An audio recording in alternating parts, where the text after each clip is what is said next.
and welcome back to Friday 15. We have 15 minutes. Let's jump right in. So today, my guest today is Bernard Tetu. He is the CEO of our smart city partner, Dimonoff.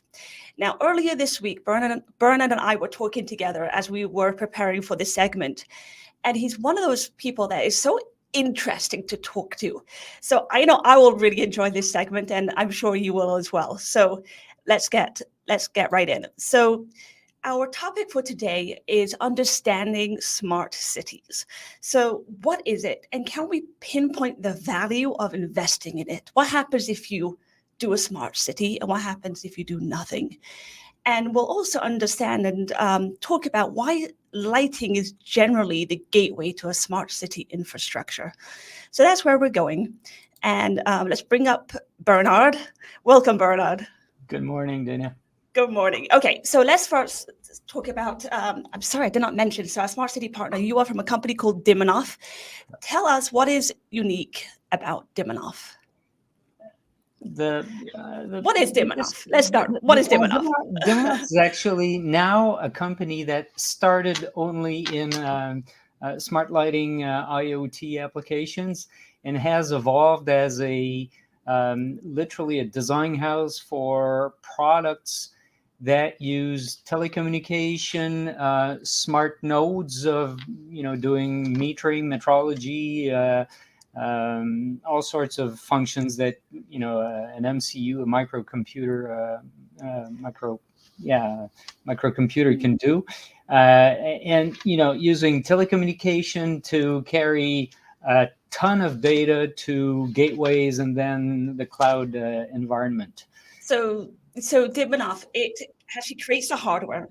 So you create the actual controls and the construct for a smart city structure. You design the user experience for it as well, so that on the far end, the city manager can actually go and control. Basically, you do the whole journey, the whole narrative for a smart city infrastructure. Correct. One of the toughest things, I was reading an article this morning, and we've seen companies like Google dropping Google IoT Core. The very tough part is to assemble all the various different pieces. So we're starting from the microelectronic, electrical circuitry, then telecommunication to the gateways, and then finally to the cloud. And there's so many skill sets that you need to assemble any type of application of IoT, and then find the real business case, if you like. Right. It's always okay to develop technology that will do something, but is the market big enough to pay for all the developers that you're doing? And we've also seen a lot of companies assemble IoT platforms. So, just the software side of, the IoT chain. But you're both looking for the business application. Right. And then the hardware. Oh, I don't make the hardware. So it's extremely complex. Though the goal is to make it very simple for the end user. Right, exactly. So let's start off very, very simple. Okay, so let's start. How smart is smart for a smart city? So basic. How do you define smart? Well, let's start with the first question. Why do we live in a city? And we live in a city basically for the concentration, the density of services. Right. Some of those services is obviously, electricity, the phone, then the sewers and water, and safety, hospital, and so on. So, and I consider lighting as a safety equipment or asset. Right. So,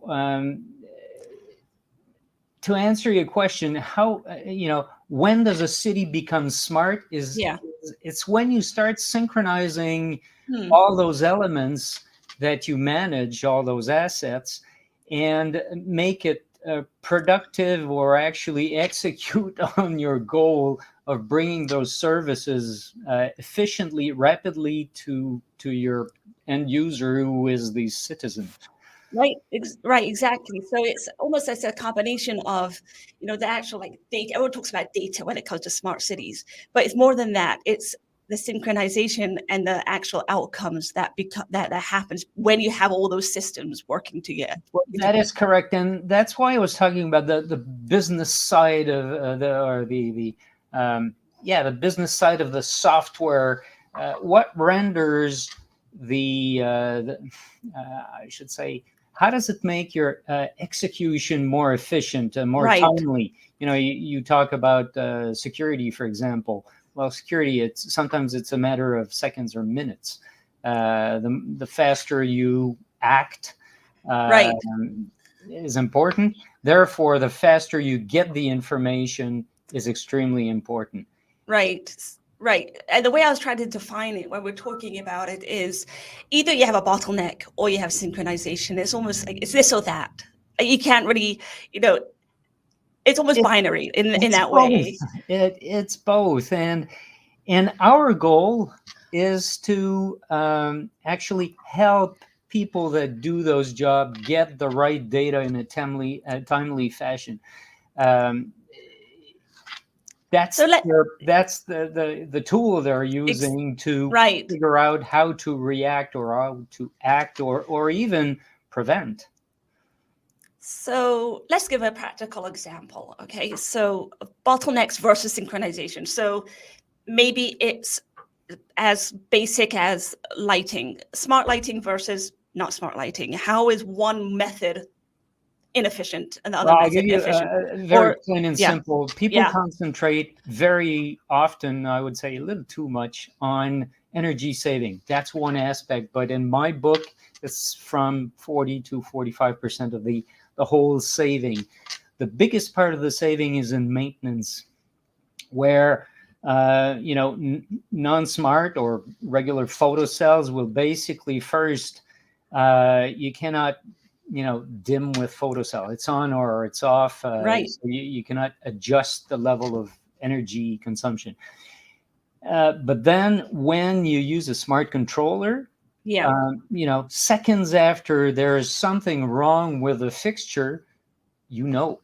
so, whether it's 15 minutes after or the next morning at least, well, you don't have to have two guys in a pickup truck Yeah, to circle around the city going there and say, oh, yes, this one doesn't work.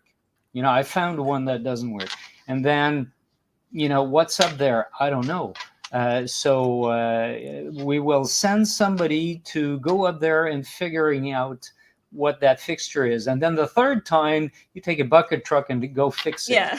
How think Uh, about the time, the labor, the everything. It's just it's it unbelievable. So the yeah. huge saving in having an information system for asset management, maintenance management, and then obviously control and monitoring. Right. So what about, like, say, I'm thinking more about like sensors and automations and other systems, bringing those things into it. So let's think of like a public safety example. How does having different systems and different things working together, how does that buy you time, save you money? Can you give it a Well, gunshot? Anything? Yeah. yes. I won't talk about the gunshot detection system because this is still stealth mode. Okay. Okay. But there's a fantastic application. I will just say, basically, our goal is to figure out what's happening, trigger tactical deployments with much more information. So you see that the hardware part of the IoT is basically to trigger important actions. Right. It's the business part that for us is interesting. That's where you create the value. You don't create the value by installing hardware. Knowing things doesn't create value. It's what you do with it. Correct. Right. But in other examples, things like water level sensors. Oh, You have rivers. You right. may get floods. If you monitor upstream ahead of time, this may give you a pretty good idea of what will happen, Right. and you can prepare. Things like, parking space detection for us is, a few years ago, we started putting efforts in there because we think that parking management is something that will ease the flow of cars. When Right. you are searching for a parking space, what do? You slow down. Right. 75 cars behind you, it's a traffic jam. If you can figure out on Google Maps where the empty spaces are, you Right. will get there, not Quicker. slowing down every 5 Yeah. seconds. Yes, very, very practical example. But so my question is, why is lighting generally the gateway to smart cities? And it's a question of, where it is. It's 30 feet above ground, above Okay. the houses, and it's ubiquitous. It's everywhere in a city. Statistically, there's one street light for 12, 13 people in a city. There's a lot of those. And we, as Dimonoff, are using a network topology called wireless mesh network. Not everything has to be 5G, by the way, because those lights will carry very tiny little messages. So 5G is an overkill. And 5G, by the way, just like any other cellular network, will probably live 6 to 8 years. Those street lights are there for 20 years. Yeah. So we chose wireless mesh networks, and that creates a beautiful spider web above the entire city. And then you use the exact same network to carry, sensors that you've connected either to some of those streetlights or just little devices that will do the metrology of various sensors: temperature, air quality, sound level, Right. things like that. Yes, anything. You got that. And then back to the software, because there's always a software part. The difficulty is to have a platform that is flexible enough to act as a toolbox to define the sensors that you're putting. We don't know about every single sensor out there in the market, but you can use the platform to describe those sensors from the naming all the way to the protocol, and that flows into a non-structured data database. Right. It's completely, it's similar to the lights. It's this mesh overlay over your city, so you can like almost mold it to fit your application because it's been designed almost like custom. Yeah, it's flexible, exactly. And this is it's a tool, exactly, a toolbox. Yeah. And this is what you did for the city of Montreal. It is the second largest streetlight control deployment in North America, if I said that correctly. And you can go and see this case study here right there on the Dimonoff website and see how they deployed it. And want to just end off really with some recommendations and resources. So what I'm gathering from this is really one of the key takeaways is when you determine the value of a smart city, you can't just look at the basic energy savings. There's so many other factors that go into a smart city. I'm thinking even like the Montreal case study, I see your stats here. So it had 35% energy saving reductions, just the actual like electricity of it. But then you got 55% of maintenance savings of the two guys with the bucket truck not having to do that.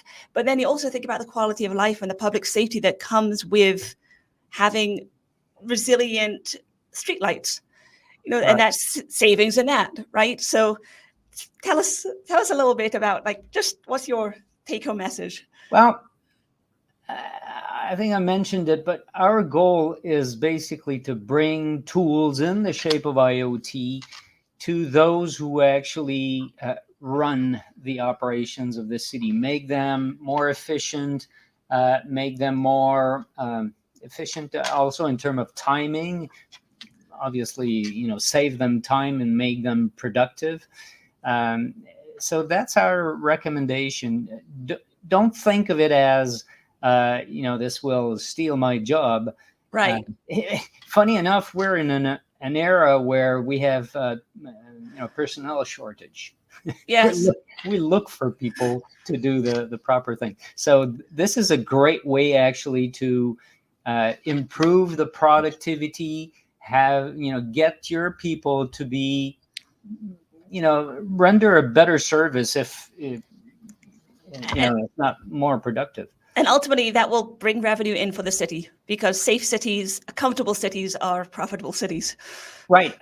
Just one example in that sense, if you take parking management, for example, just figuring out where, what sectors of the cities are even, busy or very busy. Mm-hmm. Why not use that as revenue optimization? Right. Right. Yeah, good idea. So this is Dimonoff. Go to the website through this. And that was a really quick 15 minutes. And I want to thank Bernard so much for joining us, and I hope to have you back another time. It was a real pleasure, Dana. Thank you. Have a great day.